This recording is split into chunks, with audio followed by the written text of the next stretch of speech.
being threatened with being evicted. I'm currently enrolled at Strayer University, majoring in criminal justice. Second major is Homeland Security. I also, I'm unemployed at the time, but I'm also going for a state license to sell life insurance next on the 20th, provided I pass. My situation is that I've been fighting for the last 7 months with Marshall Heights Community Development Organization because they want me to leave the place. I signed the lease May the 1st, and it was supposed to be provided that I got subsidy from DC Housing Authority. But before that month was over, I was told that I couldn't get the subsidy because of the simple assault charge that I had. The assault charge, I hadn't gotten the simple assault charge yet because it had just happened. But between the DC court system and the DC Housing Authority and the Willis Ball Green Mountain, I've been constantly been told that I have to leave this place. You can't pay, so you can't stay. So I wanted to thank the Gradeville City attorneys because they've been very helpful in me staying in this place from May up until now. But I wanted to say that I think it's unfair that I'm not allowed to stay in this place because of an incident that took place before I even got there. The situation was that my boyfriend messed around with somebody. This person got my phone number and harassed me and called me all kinds of names, and that's how the fight started. But this was the reason why they denied me subsidy for this housing, because of a fight that took place before I got there. I hadn't gone to court yet for this situation, but once I got in the place, I did go to court and they found me guilty of that situation. But everything is being appealed now, and they're saying that I still have to go. The Marshall Heights development people are saying that they have other people that are more eligible than I am, that I can't pay, so I can't stay in there. And I just thought that that was just so unfair. I'm already in the place, and I'm paying the $160 a month, and you're saying that's not enough. You have to pay $855 a month, or you have to go. So I just think that's unfair because I need help just like everybody else. So that's what I wanted to say. Thank you. Thank you. Mr. Muhammad. How you doing? I'd like to thank y'all for the opportunity to testify. My name is David Muhammad. I live in the 1400 block of Fairmont Street, Northwest. I live with my mother. I am homeless, even though I don't feel I am. I am here because I'd like the opportunity to be independent. And speaking about the homeless part, I just wanted to put this in there. Like one of the times that I actually came into mind that I am homeless. I'm an only child. My mother's the only child. She's an orphan, and I am what I am. The only person. So I didn't have a lot of people coming up talking to me. So a lot of times I would deal with situations different ways by trying to find help. Anyway, talking about the homeless part, one time I didn't realize I was homeless. I was actually living in a box with guys, right? And it was about maybe 6 or 7 of us. We lived in boxes, you know, the regular boxes, ice boxes and stuff that come in. You can put them together, you can make a nice sized place. I was comfortable, you know, sleeping on the streets like that. But the homeless part didn't kick into my head till one day when we was in that box. And the other 5 or the other 4 folks that was there wanted to participate in things that I wasn't interested in. So the funny part about it is that I got evicted from that damn box. Now, I'm sitting over there from the side, looking at this box, it really was clicking in my head. How in the hell did you get evicted? Box. The child carried around to this alley.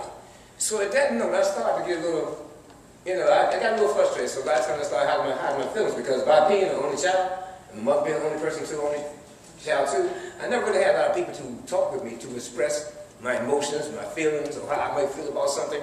I either had to deal with it, or just say it didn't happen. I didn't grow up on Christmases. I didn't grow up on birthdays. You ask my mother's birthday right now, I couldn't tell you because my shield was not to think about those holidays, because when those holidays came around and you got toys, I didn't get nothing. So on that front right there, this is what I wanted to say about the homeless part. It made me feel that. Because like a lot of times, to keep my feelings in and to keep me from going through grief, I just wouldn't think about things. You know what I mean? I just would keep going with the flow. And that's how I went with the homeless part. When I got put out that box and looking over at that box, I said, damn, how did you get put out of the box, man? You know what I'm saying? So anyway, with that right there, I've been out there. I am now the custodian of my 8-year-old daughter. Again, I'm still homeless to a degree. So I am also a student at Roosevelt. I'm in culinary school.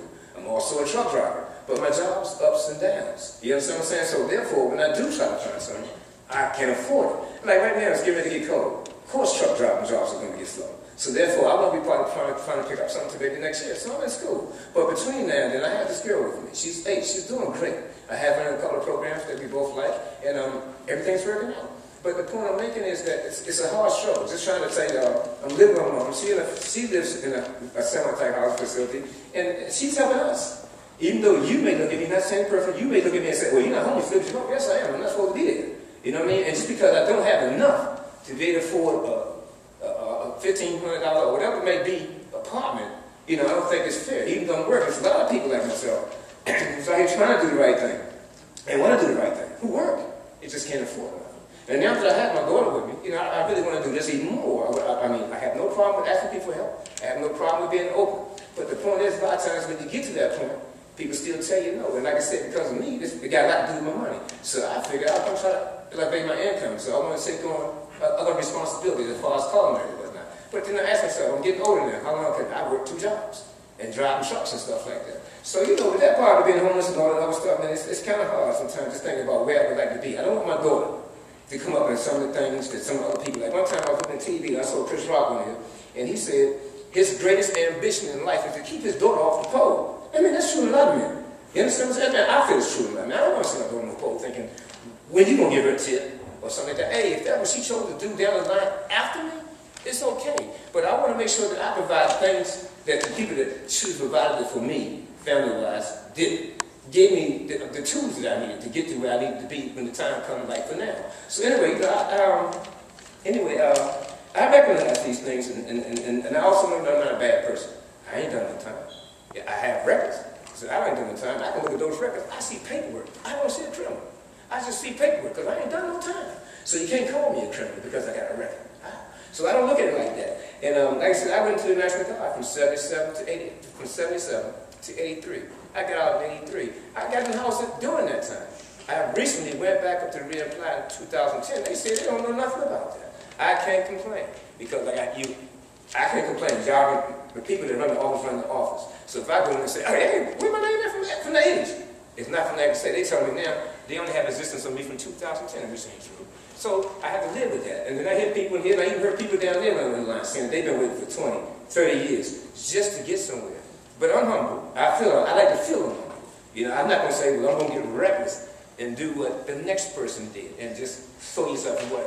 I don't want to do that because I love my freedom. I love my space. I love your space and everybody else's too. It is what it is. But I'm going to race right here. And I don't feel that I should feel like I don't have an opportunity to get ahead. I don't feel I'm entitled to anything. That's not true. I don't feel like that. If I'm able to try and I'm healthy, then I feel like I need to do what I need to do to get where I need to be. But again, like I said, when I try to get to that point, because of the cost of living, like one person said in here, if you're just getting into a place, it takes a lot off your mind.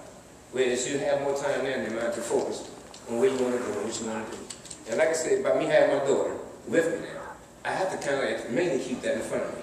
Regardless of how I'm feeling or what I'm going through mentally or emotionally, whatever, she don't understand it. You know, and I have to make sure that somewhere along the line that she's protected from that feeling like what I have, whereas you was neglected from this way or whatever might have happened during that time. I have a long story just like anybody else in here. I don't feel unique.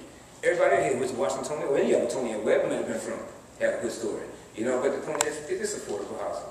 We've all like to ask you guys to help us out with that. And we really look forward to y'all here. But I'd like to thank y'all again for the opportunity to give me a chance to testify. Thank you.